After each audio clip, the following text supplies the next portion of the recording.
My name is Audrey, 32 years old, and working as a financial analyst in Chicago. I spent $5,000 of my savings to rent a beautiful beachside resort for our family reunion commemorating my parents' 40th anniversary. When I arrived with arms full of decorations, the place was empty. My phone buzzed. A message from Mom. We decided to eat at Grandma's instead. 2 hours later, Mom and my sister showed up laughing. "We brought you some leftovers," Mom said, extending a plastic container. I smiled tightly. "If you are watching this, please let me know where you are viewing from. Hit like and subscribe, and stick around to find out how I finally stood up for myself after years of being taken for granted." Growing up in a middle-class neighborhood in suburban Detroit, our family of 6 was once the picture of harmony.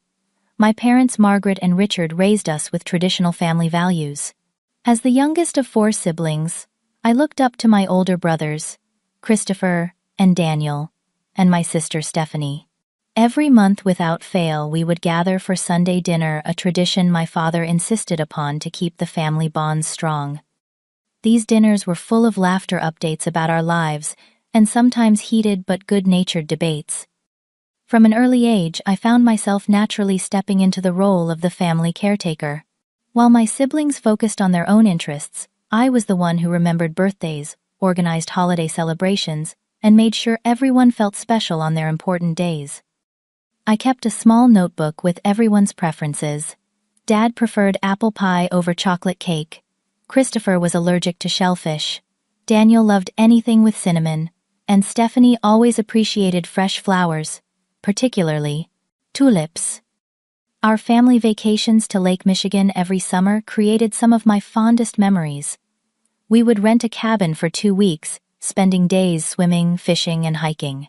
In the evenings, we gathered around a bonfire, roasting marshmallows and telling stories. Those moments under the stars with my family felt magical, like we were connected by something unbreakable. My mother, Margaret, would often tell me, "Audrey, you have such a giving heart. You are the glue that holds this family together."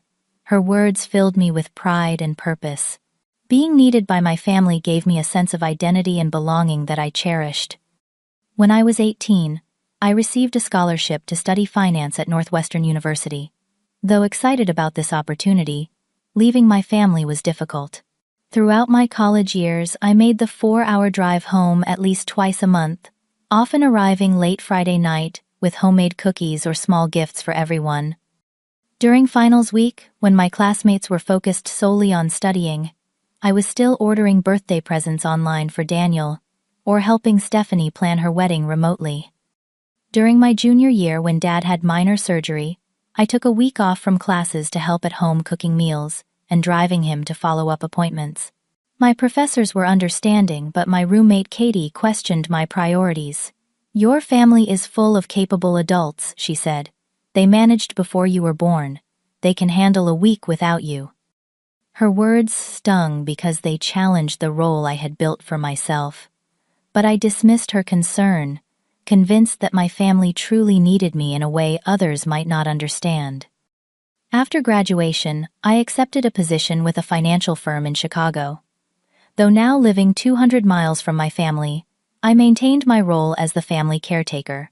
I set calendar reminders for important dates, sent care packages, and made regular calls to check in on everyone. When Stephanie had her first child, I took 3 weeks of my vacation time to stay with her and help with the baby. When Christopher went through a difficult divorce, I spent weekends helping him move and organize his new apartment. The first holiday season after I moved to Chicago, I insisted on hosting Thanksgiving in my small apartment. I spent weeks planning the menu, decorating and preparing the perfect gathering space. Everyone complimented the food and atmosphere, and Mom hugged me, saying, "What would we do without our Audrey? No one takes care of us like you do." Those words validated all my efforts and reinforced my belief that I was fulfilling my most important role, being the person my family could always count on. When Dad turned 60, I organized a surprise party, flying in relatives from across the country, and creating a video montage of family memories. The joy on his face when everyone shouted, Surprise made the weeks of planning and $1,000 expense completely worthwhile. During these years, I dated occasionally, but relationships often fizzled out when men realized my family would always come first. Jordan, my longest relationship, lasting almost 2 years, finally ended things after I canceled our anniversary dinner because Stephanie needed emergency babysitting. "You need to figure out where your own life fits into all this family devotion," were his parting words. But I never regretted my choices. My identity was deeply intertwined with being the reliable one, the organizer, the giver in the family. The validation I received from them felt worth any personal sacrifice. When I received my first significant bonus at work, I used it to pay off the remainder of Daniel's student loans, rather than building my own savings. His tearful thanks convinced me I had made the right choice. As years passed, our monthly family gatherings became slightly less regular, but I worked hard to maintain our traditions. I created a family newsletter, started a shared digital photo album, and established a family group chat to keep everyone connected, despite busy schedules and growing distances. I believed with all my heart that these efforts were appreciated and reciprocated in ways that mattered. Looking back now, I can see I was creating a narrative that wasn't entirely accurate, but at the time, I truly believed our family bond was exceptional and mutual. The reality would take me years to recognize, and even longer to accept. The first subtle sign that something was off came 3 years after I moved to Chicago. I had called each family member multiple times to coordinate our traditional Christmas gathering, but responses were delayed and non-committal. When I finally managed to get everyone to confirm, I spent weeks shopping for personalized gifts, preparing traditional family recipes, and decorating my apartment. The morning of Christmas Eve, just as I was putting the final touches on everything, my phone rang. "Honey, we're thinking of just doing something small at home this year," Mom said casually. "Stephanie's kids have been sick, and everyone's just so tired from all the holiday rushing around." I stood in my kitchen surrounded by bags of gifts and ingredients for dishes I knew everyone loved. "But everything's ready here," I said, trying to keep disappointment from my voice. "I've been planning for weeks." "Oh, you always go overboard anyway," Mom laughed. "Just bring the gifts when you come for New Year's instead." That night, scrolling through social media while eating Christmas cookies alone, I saw photos posted by Stephanie, our entire family gathered at her house, turkey on the table, everyone wearing festive sweaters. "Family Christmas tradition," read the caption. I had not been invited. When I called Mom the next day, trying to keep my voice steady, she brushed it off. "It was very last minute. We knew you had already done so much preparation, we didn't want to disappoint you by asking you to change plans." The explanation made little sense, but I accepted it, telling myself families sometimes have miscommunications. Over the next year, I noticed my messages in our family group chat often went unanswered. When I shared news about a promotion at work, the congratulations were perfunctory at best. My requests for family updates were met with brief replies, "All good here," or "Nothing new to report." I tried scheduling video calls, but someone always had a conflict. I suggested visiting home more often, but there was always a reason why next month might be better. When I did visit, conversations felt strained, as if I had missed inside jokes or references to events I knew nothing about. One Sunday evening, I called Daniel to chat and heard background noise that sounded like a family gathering. When I asked what was going on, he hesitated before admitting everyone had gathered for dinner at Mom and Dad's house. "We didn't think you'd be able to make it on such short notice," he explained awkwardly. "It was very impromptu."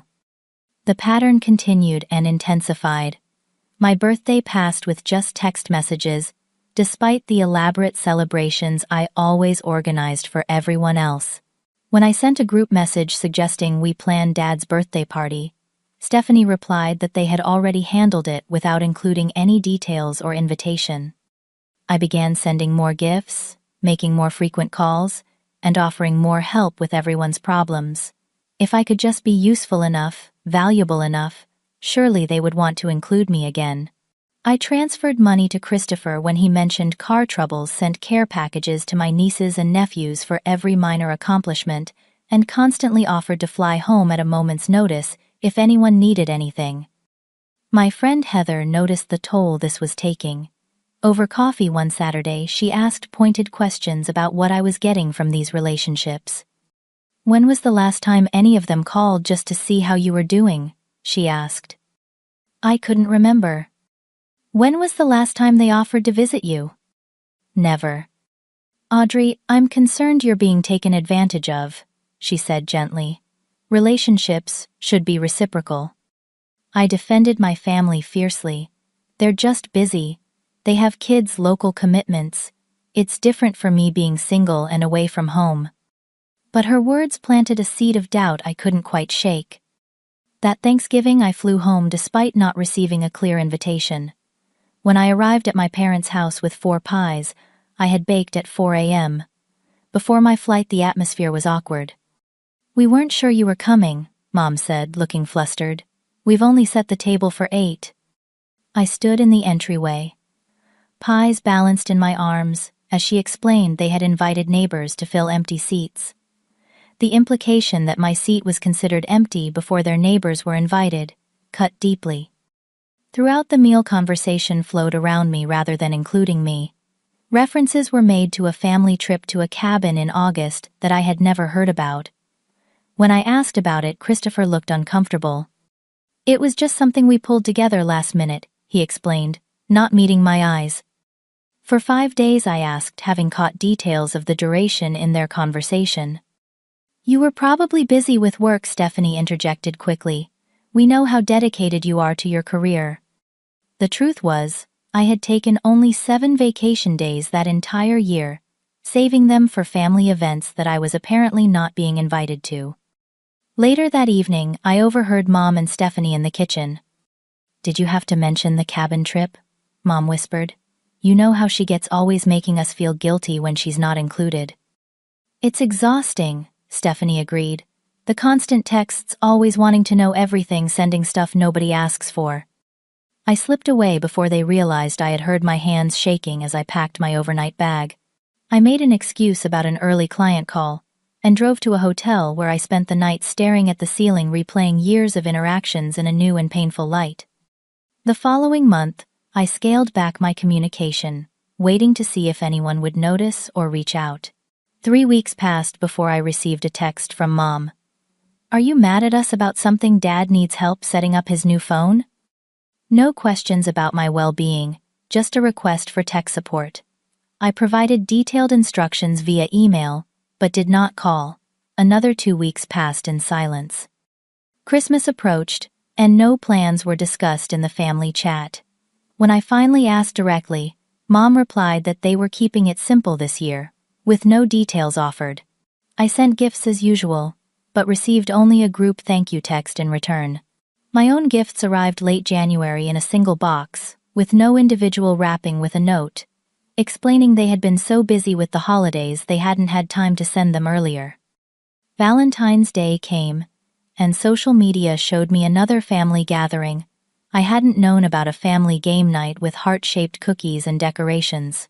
The photos showed genuine joy and connection, a sharp contrast to the strained interactions I experienced during my visits. Despite all these warning signs, I still believed I could fix whatever was broken. Perhaps if I made a grand gesture, something so generous and thoughtful that it couldn't be dismissed, I could reclaim my place in the family.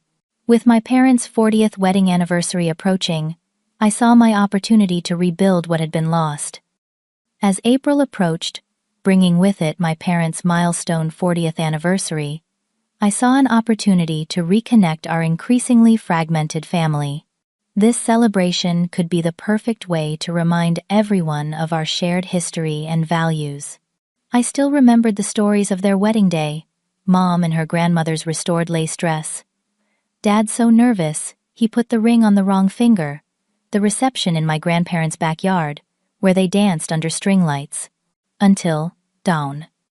I began planning 2 months in advance, determined to create an event worthy of such a significant occasion. After researching various options, I discovered Lakeside Haven Resort, a picturesque property on Lake Michigan, with luxury cabins, a main lodge, and private beach access.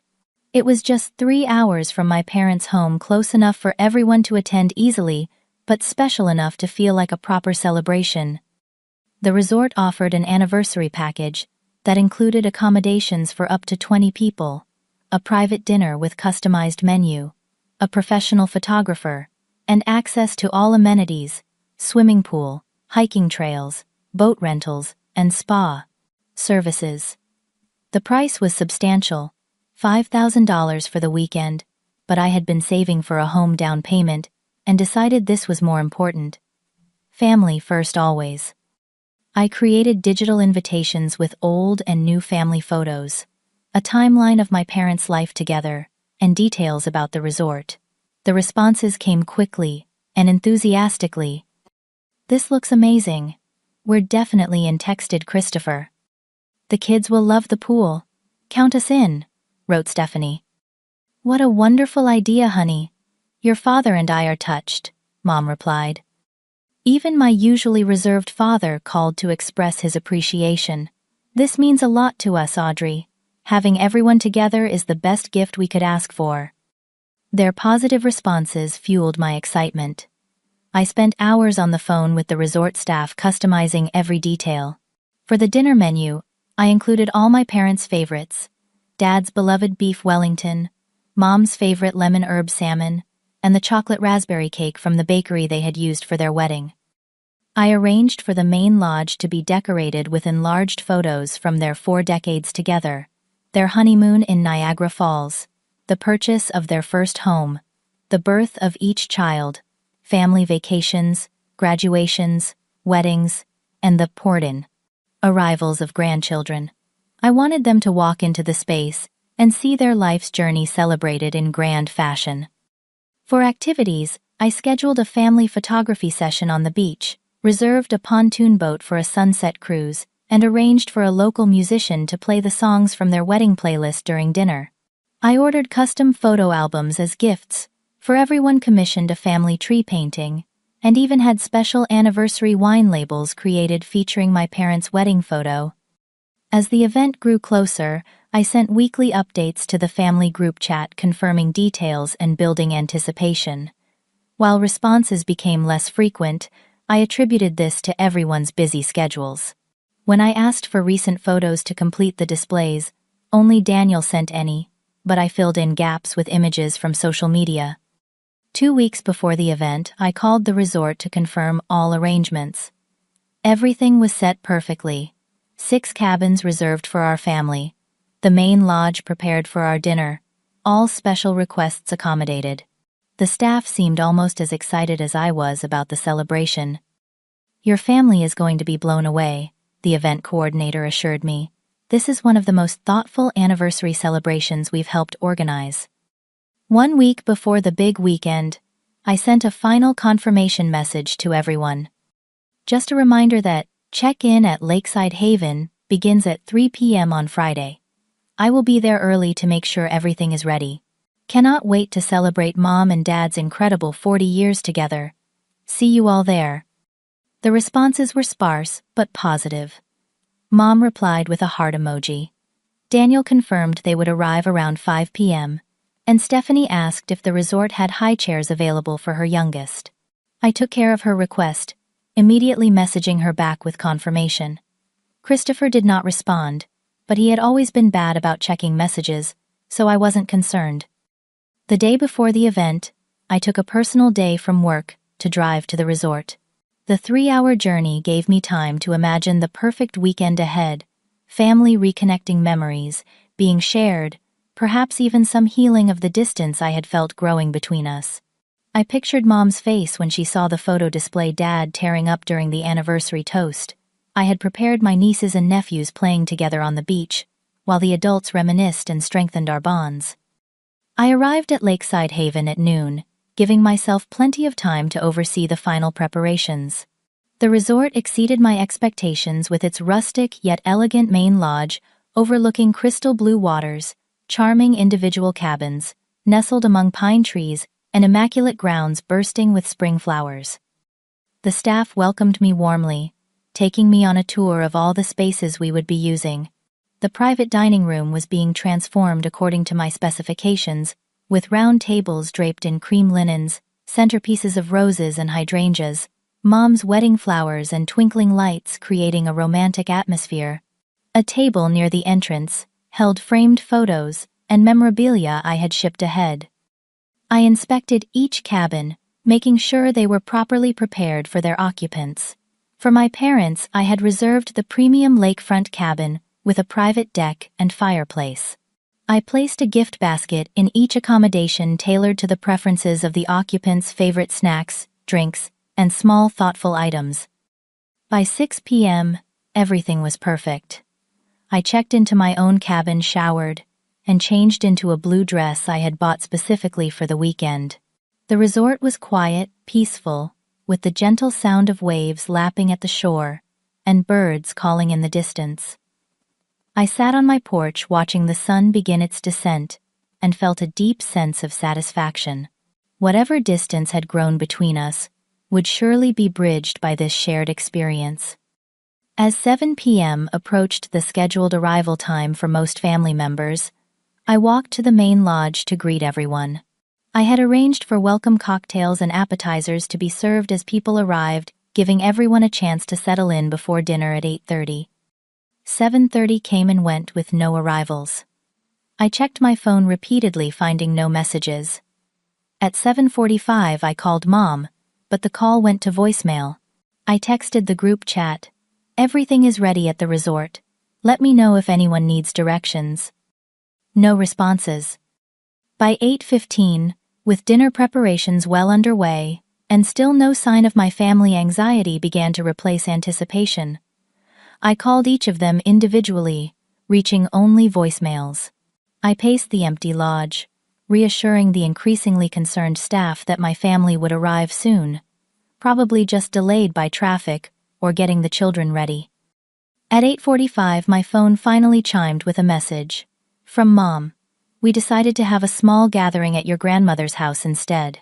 The drive to the resort seemed too long for your father after his busy week. Hope you understand." I stared at the message in disbelief, unable to process what I was reading. They had decided, without telling me, after all the planning, the expense, the anticipation. I called immediately, but again reached voicemail. I sent urgent messages to everyone, asking what was happening, but received no responses.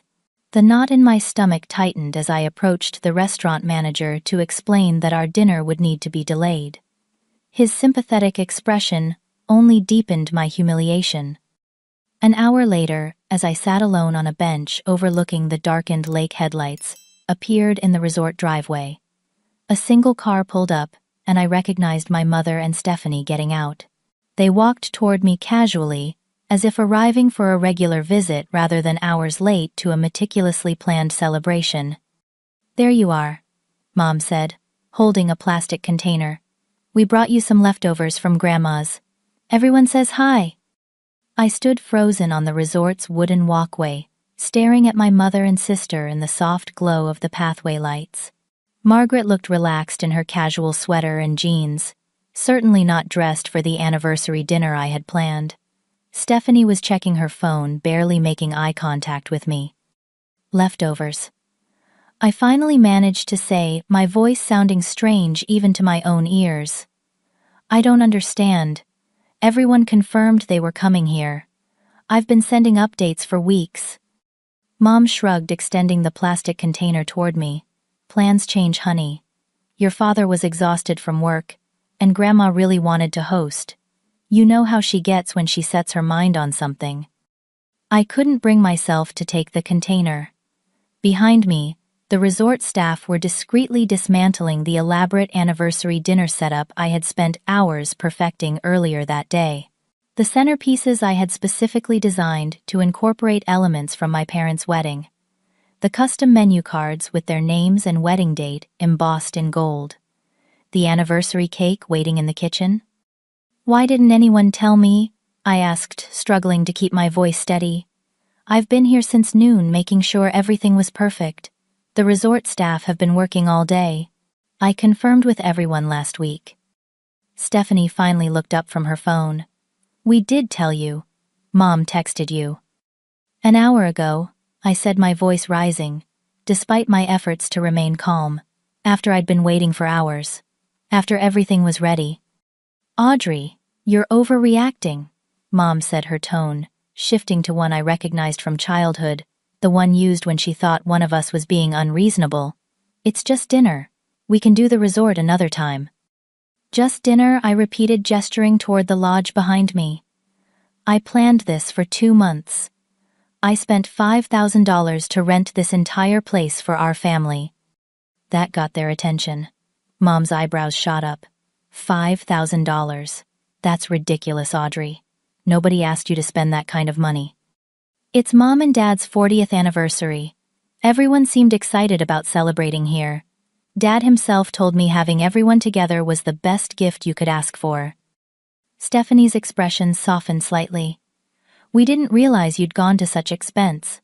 But honestly, Audrey, you always do this. You go overboard without checking if it's what people actually want. Her words hit like a physical blow. What are you talking about? Everyone confirmed they were coming. Nobody said anything about Grandma's house until I was already here waiting for hours. Mom sighed dramatically. Well, we're here now. We brought you food. I don't see why you're making such a fuss. I took a deep breath, trying to process the surreal conversation. Where is everyone else? Dad, Christopher, Daniel, the kids? Still at Grandma's, Stephanie replied, checking her watch. We told them we'd just drop this off and head back. The kids are playing games with Grandpa. The casual way she described the family gathering, I should have been part of, sent a wave of nausea through me. So everyone's together right now. The whole family. Mom nodded, seemingly oblivious to the impact of her words. Yes, it's been lovely. Your Aunt Patricia and Uncle George came too. George grilled steaks on the new barbecue. We got your father for the anniversary. Christopher brought that wine you sent him for Christmas, the one from that vineyard in California. Each detail was another twist of the knife. The wine I'd specially ordered and had shipped at considerable expense, saved for a special occasion, was being enjoyed at a family gathering I knew nothing about. When did you all decide to do this at Grandma's? I asked, my voice now barely above a whisper. Mom and Stephanie exchanged a quick glance before Mom answered. Oh, it just came together naturally. You know how these things happen. Something in their exchange triggered a terrible suspicion. When exactly did this just come together? More uncomfortable glances between them. Stephanie suddenly became very interested in her cuticles. Mom, I pressed. Well, if you must know, Mom finally said, with a hint of irritation, we started planning it last weekend. Your grandmother really wanted to host something for our anniversary, and it seemed easier for everyone to drive to her house than all the way out here. Last weekend? I repeated flatly, and no one thought to tell me. Even though I've been sending detailed messages about this resort plan for 2 months. We didn't want to hurt your feelings, Stephanie interjected quickly. We knew you'd put effort into this resort idea. Effort? I've spent thousands of dollars and countless hours planning this weekend. I took time off work. I've been here all day setting up. My voice echoed across the empty resort grounds. Mom had the grace to look slightly uncomfortable. Well, perhaps there was a communication breakdown. These things happen in families. A communication breakdown, I echoed hollowly. Is that what we're calling this? Something still wasn't adding up. If you started planning Grandma's gathering last weekend, why did everyone keep confirming they were coming here? Why did Dad call me on Tuesday to ask if he should bring a suit for the dinner? More uncomfortable silence. Stephanie? I turned to my sister, who had always been the worst at hiding the truth. She sighed, shooting Mom an apologetic look. We were going to come. But then yesterday, everyone started talking about how far the drive was and how much easier it would be to just gather at Grandma's since she's been wanting to host anyway. And once a few people changed their minds. Yesterday, I said. You all decided yesterday to completely change plans, and no one told me until I had been sitting here alone for hours. You're making it sound so dramatic, Mom said, her patience clearly wearing thin. We're here now, aren't we? We brought you food. I don't know what more you want. I looked at the plastic container she was still holding out, suddenly noticing details I had missed before. It wasn't just any container, but the special set I had given Mom last Christmas, the expensive ones with the locking lids she had admired in a catalog. And it wasn't just random leftovers inside. I could now see through the clear plastic, the perfect arrangement of a complete meal: sliced beef, Wellington roasted vegetables, and even a slice of chocolate raspberry cake. You packed this specifically for me, I said slowly, the realization dawning. This isn't just random leftovers you grabbed on your way out. You prepared a full plate before you even left Grandma's. Mom looked uncomfortable. Well, we didn't want you to miss out on the food. Because you knew I would be here, alone. You all knew your plan had changed, and instead of calling me yesterday when you decided you let me drive here, set everything up, and wait for hours. And your solution was to bring me a container of food. Audrey, Stephanie said, her tone now conciliatory. I think you're reading too much into this. It wasn't some conspiracy. Plans changed, people got busy, and things fell through the cracks. Fell through the cracks, I repeated. The phrase echoed in my mind alongside other dismissals I had accepted over the years. Just miscommunication. You're overreacting. You're too sensitive. You always go overboard. Mom checked her watch. We should really head back. Daniel's family needs to leave soon to get the kids to bed. So that's it. You drop off leftovers and leave. After I spent $5,000 on this weekend. Mom's expression hardened. Nobody asked you to spend that kind of money, Audrey. That was your choice. A choice I made because everyone confirmed they were coming. Because Dad said having the family together was the best gift you could ask for. And we are together, Stephanie said. Just not here. The simple, devastating truth of her statement hit me with full force. They were together. Without me. Had been for who knows how long. How long has Grandma's gathering been planned? I asked suddenly, suspicious of the too casual way this had all unfolded. Mom's eyes darted away. I told you it came together last weekend. And when did you actually start celebrating today?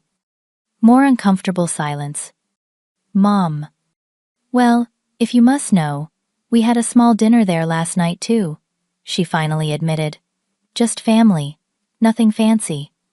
Last night, I repeated, my voice barely audible. You've been celebrating since yesterday and no one thought to tell me. We knew you'd be busy getting things ready here, Stephanie said quickly. We didn't want to distract you. The absurdity of her statement might have made me laugh if I hadn't been fighting back tears. They hadn't told me, because they knew I would be busy preparing a celebration no one planned to attend. Mom sighed heavily. Look, we've brought you food, we've explained what happened. I don't know what more you want from us. I looked at them. Both these women I had spent my life trying to please, suddenly, seeing our relationship with painful clarity. What I want, I said slowly, is to be treated like I matter. Like I'm actually part of this family. Not just the person who plans things and sends money and gets leftovers when decisions are made without me. Don't be ridiculous, Audrey. Of course you're part of the family, Mom said dismissively. You're just being dramatic now. Stephanie checked her watch again. Mom, we should go. I told Brian I'd be back to help with bedtime. Fine, Mom said, placing the container on a nearby bench. Your dinner's there if you want it. We'll see you at Christmas, I suppose. Without another word, without even a perfunctory hug, they turned and walked back to their car. I watched in stunned silence as they drove away, taillights disappearing down the resort driveway, leaving me alone with a plastic container of food and the wreckage of my carefully planned family reunion. After Mom and Stephanie left, I stood motionless for what felt like hours, staring at the empty driveway where their taillights had disappeared. The resort was eerily quiet, with only the distant sound of waves breaking against the shore and the occasional call of a night bird. The container of leftovers sat untouched on the bench, a pathetic consolation prize for my wasted efforts. The resort manager Michael approached cautiously. "Miss Wilson, is everything all right?" His question broke my trance. "No," I answered honestly. "Everything is not all right." He nodded sympathetically. "I've instructed the kitchen to pack up the prepared food. They can deliver it to your cabin if you'd like. And the anniversary cake, too." The kindness of this stranger, contrasted with my family's callousness, brought tears to my eyes. "Thank you, but I couldn't eat any of it right now." "I understand," he said gently. "Everything is paid for, so please use the facilities as you wish. The dining room is still available if you decide you want dinner later." I thanked him and retreated to my cabin, closing the door behind me with a decisive click. Inside, the space that had seemed so charming hours earlier now felt like a mockery, with its romantic fireplace and lake view, meant for a family celebration that would never happen. I collapsed onto the bed, finally allowing the tears to come. They started slowly, then built into deep body-racking sobs that seemed to originate from some long-buried place within me. I cried for the wasted money, the wasted effort, but mostly for the years I had spent prioritizing a family that clearly did not prioritize me. When the crying finally subsided, I felt hollow, but somehow clearer, as if the tears had washed away a film that had been clouding my vision for years. I reached for my phone and called the one person I knew would understand. Heather answered on the second ring. "Audrey, how's the big family weekend going?" "It's not," I said, my voice raspy from crying. "No one showed up. They decided to celebrate at my grandmother's house instead, without telling me." "What?" Her shock was evident, even through the phone. "Are you serious? After all the planning you did, all the money you spent?" "They brought me leftovers," I said, a hysterical laugh bubbling up, in a Tupperware container. Like I was an afterthought they needed to check off a list. "Oh," Heather's voice softened. "I'm so sorry. That's beyond inconsiderate. That's cruel." "The worst part is," I continued, the words pouring out, "now they've been celebrating since yesterday. They all got together and deliberately excluded me, knowing I was here, setting everything up. They just let me wait for hours before telling me." "That's not a family," Heather said firmly. "That's a group of people taking advantage of your generosity." Her bluntness was exactly what I needed.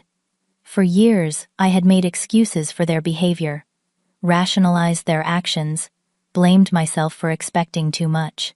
But hearing it characterized so plainly by someone else made the truth impossible to ignore.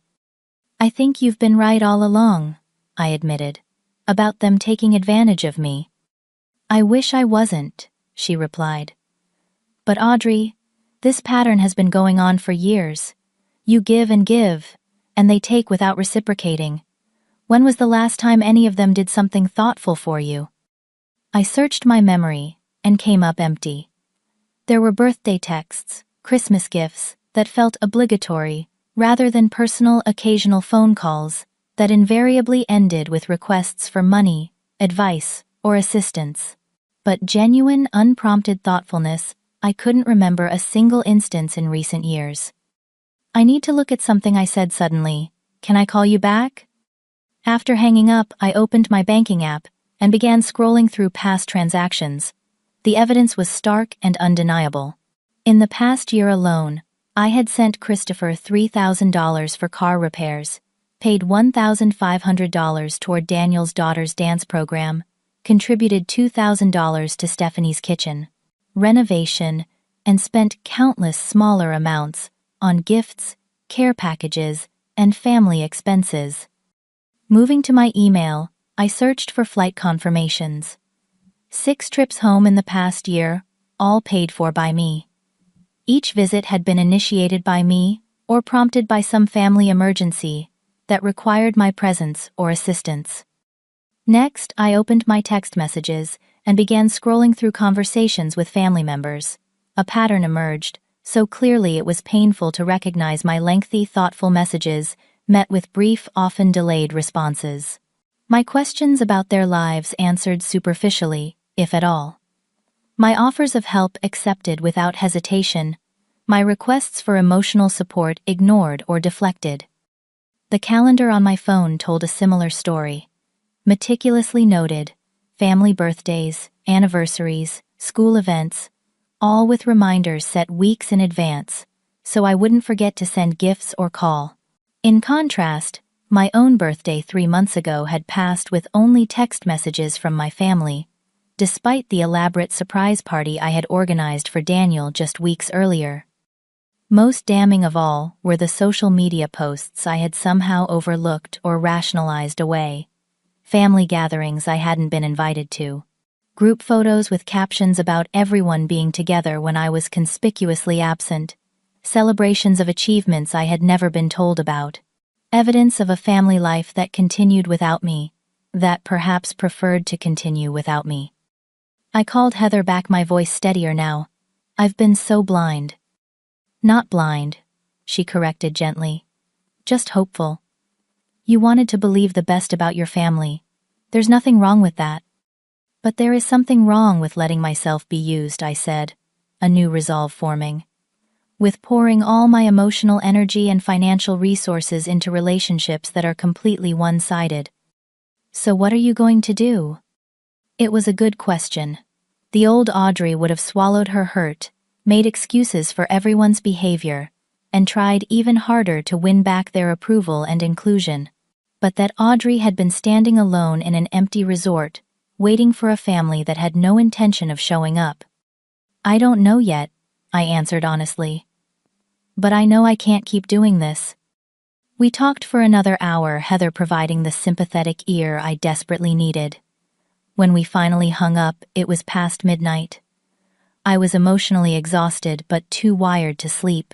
Outside my cabin window, the moon cast a silver path across the lake, inviting and peaceful. Making a sudden decision, I changed into warmer clothes and walked down to the private beach. The night air was cool, but not uncomfortable, carrying the fresh scent of pine and clean water. I found a weathered wooden bench near the shore and sat down, watching the gentle waves and listening to the rhythmic sound of water meeting land. For the first time in years, perhaps in my entire adult life, I allowed myself to think about what I wanted, not what my family needed or expected from me. The realization that I barely knew the answer was startling. Who was Audrey Wilson when she wasn't being the reliable daughter, the generous sister, the doting aunt? What did she enjoy, dream about, hope for? I had spent so many years defining myself by my usefulness to my family that I had neglected to develop an identity independent of those relationships. My apartment in Chicago was filled with family photos, but few signs of personal interests or hobbies. My vacation time was entirely allocated to family visits. Even my financial decisions revolved around having funds available for family needs. As I sat watching the moonlight on the water, a memory surfaced from my college years. My roommate Katie had once asked why I spent so much time and energy on family obligations. They're my family, I had answered, as if that explained everything. Family takes care of each other. But it should go both ways, she had replied.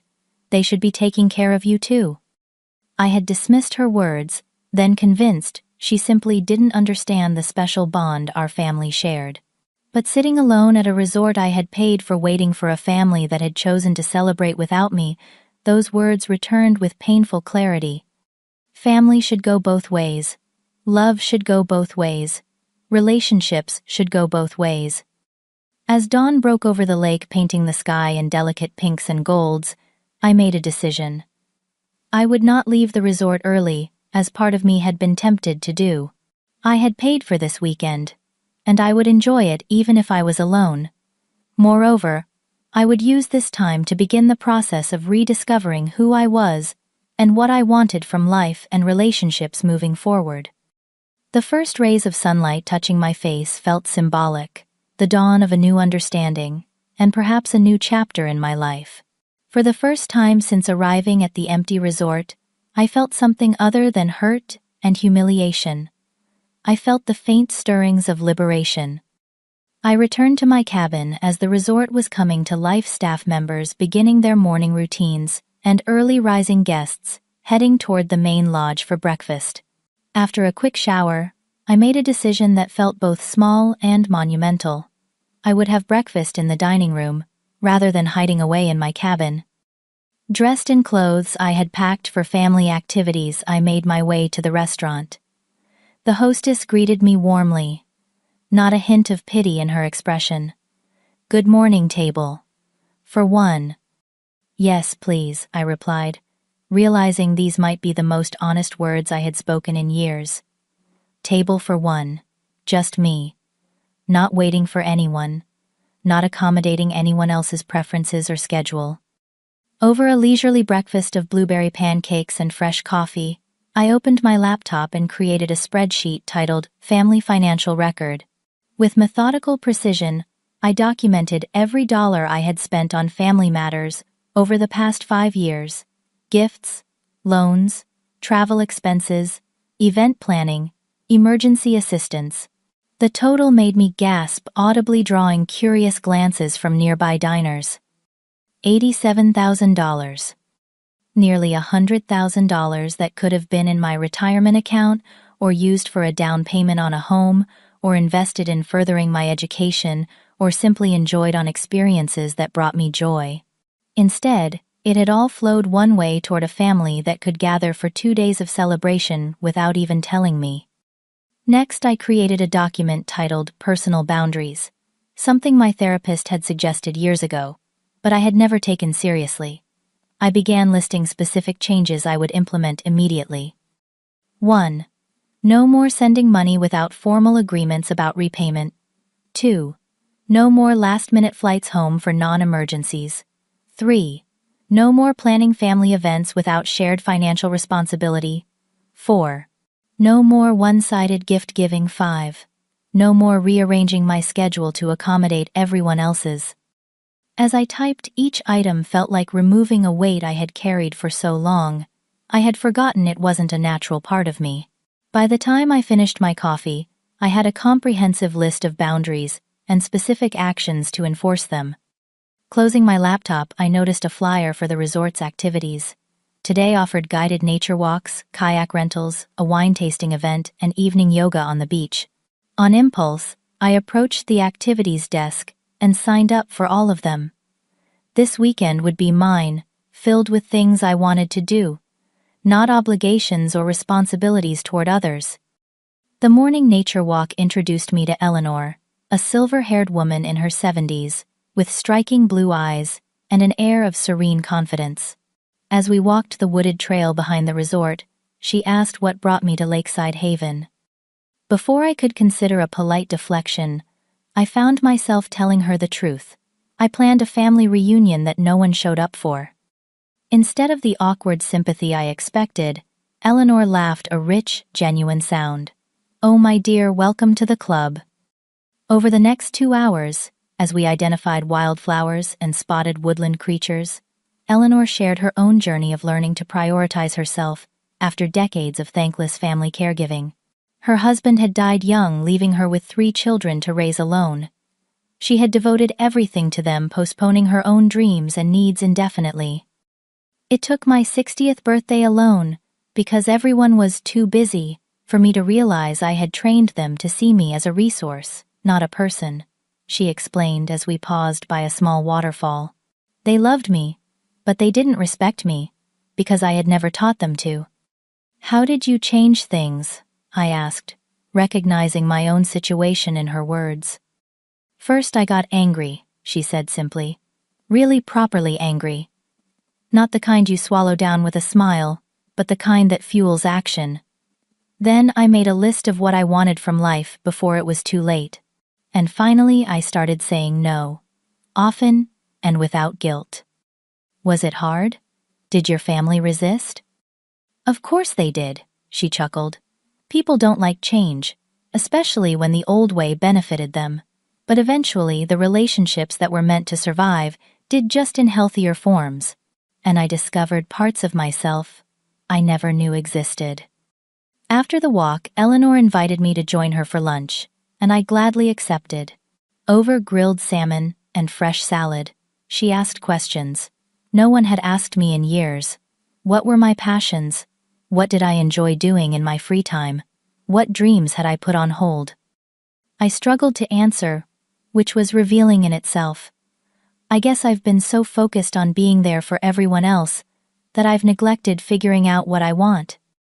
Then this weekend is perfect, Eleanor declared. Consider it your Independence Day. The afternoon passed in a blur of activities I had chosen purely for myself. Kayaking on the lake brought a sense of freedom and self-reliance I hadn't experienced in years. During the wine tasting, I discovered I had a preference for bold reds over the sweet whites my family always chose at gatherings. By the time I joined the sunset yoga session on the beach, I felt more connected to myself than I had in decades. After dinner back in my cabin, I opened my laptop again and drafted an email to my family group. I worked through multiple versions, deleting angry accusations and tearful pleas, finally settling on a message that was clear, direct, and unapologetic. Dear family, after considerable reflection, I've realized our relationship has become unbalanced. I've attached a spreadsheet detailing the financial support I've provided over the past 5 years, totaling $87,000. Moving forward, any financial assistance will require formal loan agreements with repayment terms. Additionally, I will no longer be planning or financing family events without equal contribution from all participants. If you wish to include me in family gatherings, I expect the same consideration and communication you extend to each other. This isn't about money, but about respect and reciprocity. I value myself enough now to require both. Audrey. I attached the detailed spreadsheet, took a deep breath and hit send before I could second-guess myself. Then I turned off my phone, something I never did in case family needed to reach me, and slept more soundly than I had in years. The next morning brought a sense of lightness I hadn't anticipated. I had expected to feel anxious about potential angry responses, but instead felt curiously detached, as if having stated my truth clearly had freed me from the burden of managing others' reactions to it. Over breakfast, I met Eleanor again, who listened attentively as I described my email and new boundaries. Good for you, she said approvingly. Now comes the hard part, sticking to those boundaries when they test them, which they absolutely will. Any advice? I asked. Remember that guilt is just the discomfort of changing unhealthy patterns, she said. It doesn't mean you're doing something wrong. In fact, it usually means you're finally doing something right. As checkout time approached, Eleanor and I exchanged contact information. I spend winters in Chicago, she mentioned. Perhaps we could meet for coffee when I'm in town. The prospect of a friendship based on mutual interest, rather than obligation, felt refreshing. I'd like that very much, I replied sincerely. Before leaving the resort, I stopped at the front desk to speak with Michael, the manager, who had been so kind the night before. I wanted to thank you for your compassion, I told him, and to let you know that despite the circumstances, I had a wonderful weekend. He smiled warmly. I'm glad to hear that. Sometimes the best journeys aren't the ones we planned. As I drove away from Lakeside Haven, I realized I was not returning home the same person who had arrived just 2 days earlier. That Audrey had been defined by her usefulness to others, constantly seeking approval and inclusion through sacrifice. This Audrey was just beginning to explore who she might become when she valued herself as much as she had valued everyone else. My phone, which I had finally turned back on, chimed with notifications. Multiple messages from family members, their tone ranging from defensive to accusatory to manipulative. My mother's message particularly stood out. I don't understand why you're being so dramatic and hurtful, after everything we've done for you. In the past, such messages would have sent me into a spiral of doubt and guilt. I would have apologized, backtracked, done whatever was necessary to restore harmony, even at my own expense. But as I drove through the beautiful Michigan countryside, Eleanor's words echoed in my mind. Guilt is just the discomfort of changing unhealthy patterns. Instead of immediately responding, I connected my phone to the car speakers and called my real estate agent, whom I had been avoiding for months as I diverted my down payment savings to family needs. "Caroline, it's Audrey Wilson. I'm ready to start looking at condos again. Yes, as soon as possible. Tomorrow would be perfect." As the call ended, I felt a surge of excitement about this tangible step toward prioritizing my own future. The road ahead might be challenging, as I navigated changed relationships and established new patterns, but for the first time in years, it was truly my road. 3 months after the resort incident, as summer transitioned into early fall, I sat on the balcony of my new condo overlooking Lake Michigan. The morning sun cast a golden glow across the water, and a gentle breeze carried the scent of the potted herbs I had started growing, a hobby I had discovered I enjoyed.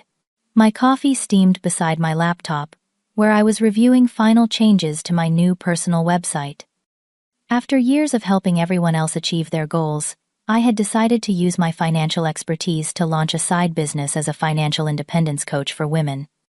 The journey to this moment had not been easy or straightforward. The initial responses to my email had been exactly as Eleanor predicted: defensive, guilt-inducing, and occasionally hostile. My mother left tearful voicemails about how I was tearing the family apart. Stephanie accused me of keeping a creepy spreadsheet to hold over their heads.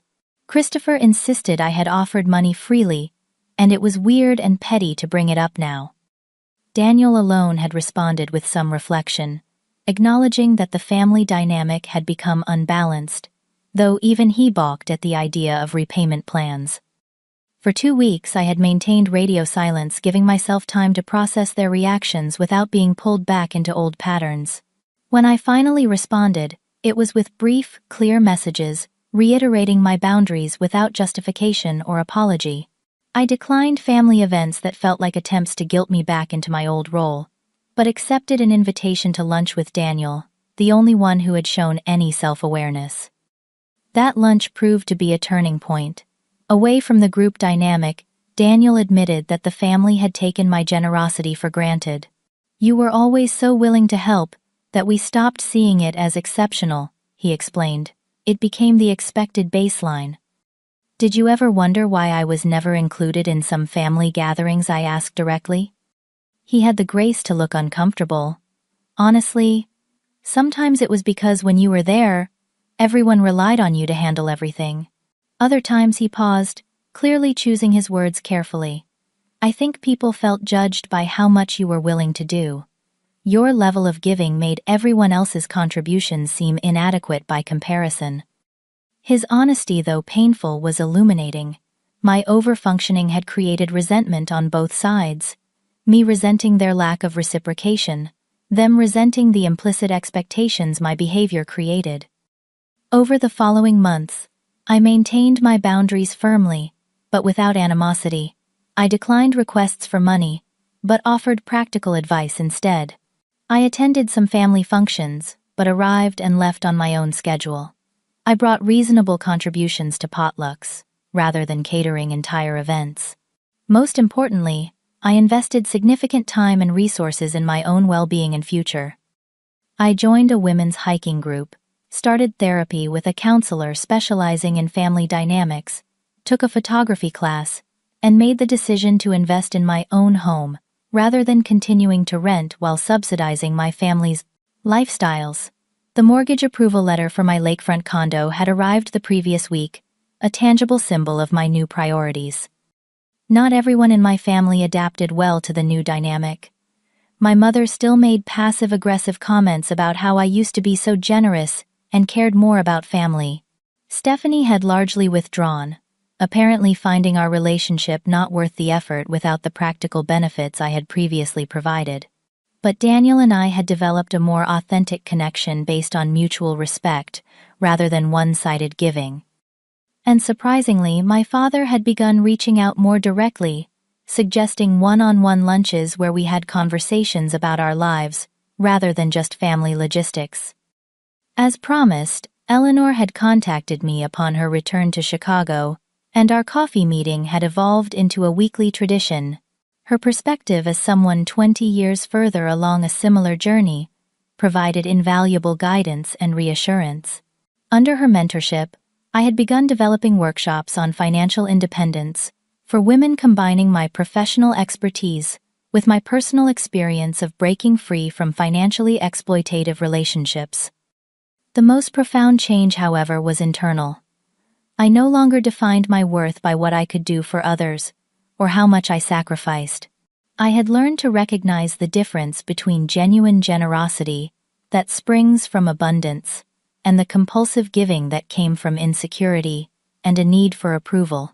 I had discovered that self-care was not selfish, but necessary, that boundaries were not walls, but healthy definitions of where I ended and others began. My phone chimed with a calendar reminder: Mom and Dad, 1030 a.m. coffee. Today would be the first time I had seen both parents together since the anniversary debacle. I had suggested meeting at a neutral cafe rather than at their home, another small but significant boundary. The fact that they had agreed without protest suggested some evolution in their understanding of our new relationship. As I prepared to leave, I checked my email one last time and found a message from a woman who had attended my first financial independence workshop the previous weekend. Audrey, I cannot thank you enough for sharing your story and expertise. After our session, I finally found the courage to stop paying my adult son's bills and start funding my own retirement. For the first time in decades, I feel hopeful about my future. You've changed my life. Her words brought tears to my eyes.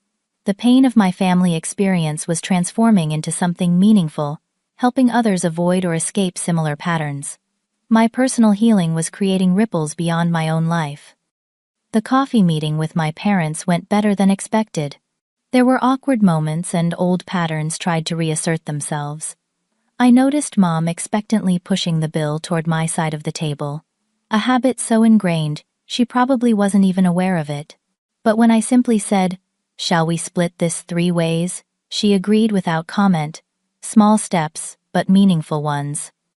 That evening, as I prepared dinner in my new kitchen, my phone rang with an incoming video call from Daniel and his family. His children proudly showed me art projects and performed newly learned dance moves. Before ending the call, Daniel said something that would have once seemed impossible. "We're planning a small cookout next weekend. Nothing fancy, everyone's bringing something. No pressure, but we'd love to have you there if you're free." The casual invitation with no obligation or expectation felt like a breakthrough. "I'd like that," I replied sincerely. "I'll bring my roasted vegetable salad." "Perfect," he said with a genuine smile. "Just yourself and the salad, that's all we need." As I ended the call, I realized that was perhaps the most profound lesson of my journey. Being valued for who I am, not what I provide, or how much I sacrifice.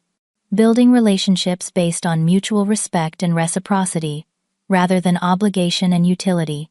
Understanding that love should not require self-erasure or endless giving without return. Standing on my balcony watching the sunset paint the sky in brilliant oranges and pinks, I felt a deep sense of peace. The path forward would still have challenges. Some relationships might never fully recover. Old habits would try to reassert themselves, and finding the balance between healthy giving and self-protection would require ongoing vigilance. But I had found my voice and my value, and I would never again allow either to be diminished. Have you ever had to establish boundaries with people you love? What helped you maintain those boundaries when they were tested? I would love to hear your experiences in the comments below. If this story resonated with you, please consider subscribing to hear more stories about navigating complicated family dynamics and finding your worth. Remember, sometimes the most loving thing you can do both for yourself and others is to clearly define what is and isn't acceptable in how people treat you. Thank you for listening, and I wish you the courage to honor your own worth in all your relationships.